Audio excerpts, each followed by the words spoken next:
वापस से री-लॉन्च हुआ है। पहले भी आप लॉन्च में आ जी। चुके थे, वापस से वो उर्दू एडिशन में हुआ जी। गया है, जो वुमेन एम्पावरमेंट को लेकर बहुत ही बात कर रहे हैं। उसके बारे में पहले तो आपके बारे में जानना चाहेंगे, आपकी राय?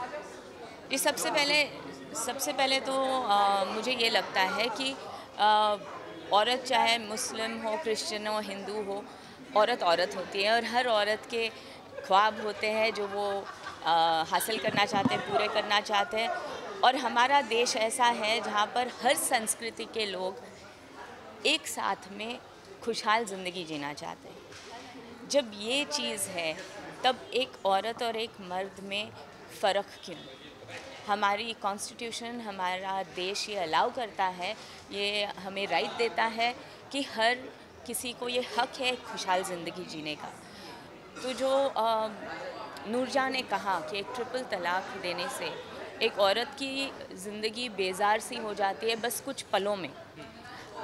That is a very very scary thought for any women. बहुत सारे लोग बोलते हैं कि women have to be empowered या एम्पावरमेंट होना चाहिए, the movement is getting stronger, women are getting educated, लेकिन बहुत कम मात्रा औरतें हैं जो एजुकेटेड भी हैं और जो कमा रही हैं, जो खुद अपने पैरों पे खड़ी है, जो अपना घर चला सकती है। बहुत सारे औरतें और हमारी सोसाइटी अभी भी वैसे ही है जहाँ पर औरतों को अपना फैमिली, अपने शौहर का सपोर्ट बहुत बहुत ज़रूरी है जीने के लिए, एक अ, खुद के सर्वाइवल के लिए, अपने बच्चों के सर्वाइवल के लिए। जब ये हाल है और उस औरत को ट्रिपल तलाक मतलब 1 सेकंड के अंदर आदमी घर से बेघर कर देता है, तो उस औरत की ज़िंदगी जैसे एकदम ही दुश्वार हो जाती है। It's very very important for those women not to feel like that, and our nation, our country has to develop laws to give them that kind of environment or security, जहाँ पर उनको कभी भी ये नहीं डर लगना चाहिए कि 1 मिनट में हमारा पूरा घर उथल-पुथल हो जाए या हमारी ज़िंदगी उथल-पुथल हो जाए। ये डर कभी किसी औरत को नहीं होना चाहिए। So that's most important. Urdu medium का मेन एक मुद्दा था कि ट्रिपल तलाक को जो इशू वो रेस करे। जी। और यहाँ पर दो बढ़ गए हैं, कोई हाँ बोल रहा है, कोई ना बोल रहा है। डिस्क्रिमिनेशन भी इस पे कहा गया है, राज्यसभा में ये पास होने जा रहा है। जी, तो आपका क्या राय है? सबसे इम्पोर्टेंट बात तो ये है कि आई फील कि religion is something that you practice within your home. It's about God, it's about certain traditions. It's not about the way of life. The way of life is what the constitution gives you in the country that you're living in. So it has to be one law that goes for all. I truly believe in that.